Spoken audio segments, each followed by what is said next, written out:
Assalamualaikum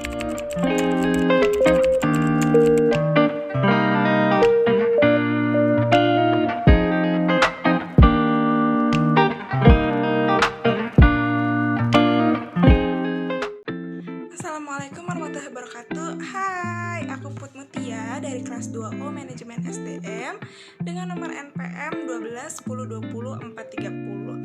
Oke, pada pertemuan kali ini atau pertemuan yang terakhir nih, kita akan membahas materi tentang implementasi kinerja dalam manajemen sumber daya manusia. Yang diantaranya kita akan membahas tentang tingkat kinerja dan lain sebagainya. Simak videonya sampai habis ya. Bye. Menurut Ramler dan Brass, tingkat kinerja dibagi menjadi 3. Yang pertama ada kinerja organisasi, yaitu pencapaian hasil pada tingkat atau unit analisis organisasi, di mana kinerja pada tingkat organisasi ini terkait dengan tujuan organisasi, rancangan organisasi, dan manajemen organisasi. Yang kedua ada kinerja proses. Kinerja pada proses tahapan dalam menghasilkan produk atau pelayanan. Ini dipengaruhi oleh tujuan proses, rancangan proses, dan manajemen proses. Yang ketiga adalah kinerja individu atau pekerjaan. Pencapaian atau efektivitas pada tingkat pegawai atau pekerjaan ini dipengaruhi oleh tujuan pekerjaan, rancangan pekerjaan, dan manajemen pekerjaan, serta karakteristik individu. Pembahasan selanjutnya adalah garis besar kategori arti kinerja. Menurut Bernardin, kinerja merupakan catatan hasil yang diproduksi atau dihasilkan atas fungsi atau aktivitas selama periode waktu tertentu. Kinerja sebagai hasil, bukan karakter sifat dan perilaku. Sedangkan menurut Richard, kinerja sebagai hasil juga terkait dengan produktivitas dan efektivitas. Produktivitas merupakan hubungan antara jumlah barang dan jasa yang dihasilkan dengan jumlah tenaga kerja, modal, dan sumber daya yang digunakan dalam produksi itu. Jadi, kinerja merujuk pengertian sebagai perilaku, merupakan seperangkat perilaku yang relevan dengan tujuan organisasi atau unit organisasi tempat orang bekerja.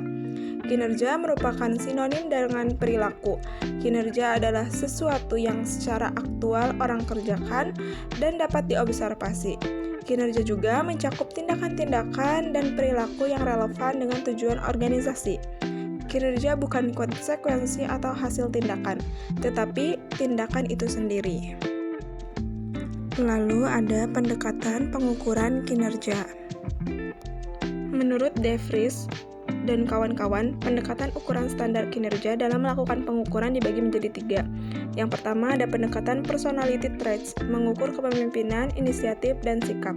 Yang kedua ada pendekatan perilaku, mengukur umpan balik, kemampuan presentasi respon terhadap komplain pelanggan. Yang ketiga ada pendekatan hasil, mengukur kemampuan produksi, menyelesaikan produk sesuai jadwal, peningkatan produksi atau jualan. Aspek pengukuran kinerja dibagi menjadi 6. Yang pertama ada produktivitas, kualitas, ketepatan waktu, putaran waktu, penggunaan sumber daya, dan biaya. Lalu ada jenis ukuran kinerja dibagi menjadi 4. Yang pertama adalah ukuran uang, diantaranya ada pendapatan, pengeluaran, dan pengembalian. Yang kedua ada ukuran upaya atau dampak. Di antaranya ada capaian sasaran, penyelesaian proyek, tingkat pelayanan, kemampuan mempengaruhi. Yang ketiga ada ukuran reaksi. Di antaranya ada penilaian rekan kerja, pelanggan, pemegang pekerjaan lainnya. Dan yang keempat ada ukuran waktu. Di antaranya ada pelaksanaan kerja dibandingkan awal, batas akhir, kecepatan respon, dan jumlah sasaran. Lalu ada ukuran kinerja dalam dimensi kualitas. Di antaranya ada kehandalan, daya tangkap, kompensasi, akses, kesopanan, komunikasi, kejujuran, keamanan, pengetahuan terhadap pelanggan, dan bukti langsung. Selanjutnya adalah perspektif atau aspek balance scorecard dalam mengembangkan pengukuran kerja.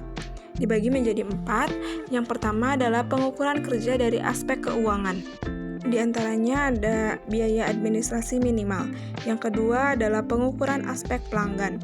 Di antaranya ada kepuasan pelanggan dan pelayanan efektif. Yang ketiga adalah aspek proses bisnis internal. Di antaranya ada sistem kontrol, pengadaan efektif, memenuhi sasaran kebijakan publik. Dan yang terakhir, yang keempat, yaitu aspek pertumbuhan dan pembelajaran. Di antaranya ada tersedianya informasi pembuatan keputusan kerja dan kepuasan pegawai.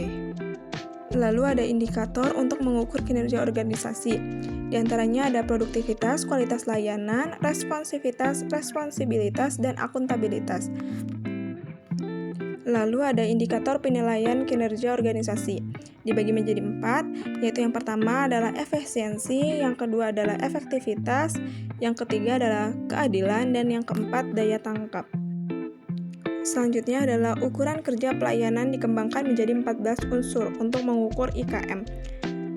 Yang pertama ada prosedur pelayanan, yang kedua persyaratan pelayanan, yang ketiga kejelasan petugas pelayanan, yang keempat kedisiplinan petugas pelayanan, kelima tanggung jawab petugas, kemampuan petugas, kecepatan pelayanan, keadilan mendapat pelayanan, kesopanan dan keramahan petugas, ke-10 ada kewajaran biaya pelayanan, yang ke-11 ada kapasitas biaya pelayanan, ke-12 ada kapasitas jadwal pelayanan, ke-13 ada kenyamanan lingkungan, dan yang terakhir, yang ke-14 adalah keamanan pelayanan. Pendekatan pengukuran kinerja yang terakhir adalah indikator kinerja organisasi yang dijadikan pedoman menyusun laporan kinerja. Yang dibagi menjadi 5, yang pertama adalah masukan, yang kedua keluaran, yang ketiga hasil, dan keempat manfaat, dan yang kelima dampak. Sekian pemaparan materi dari saya. Semoga bermanfaat untuk kalian ya. Jangan lupa like, comment, and subscribe. Bye!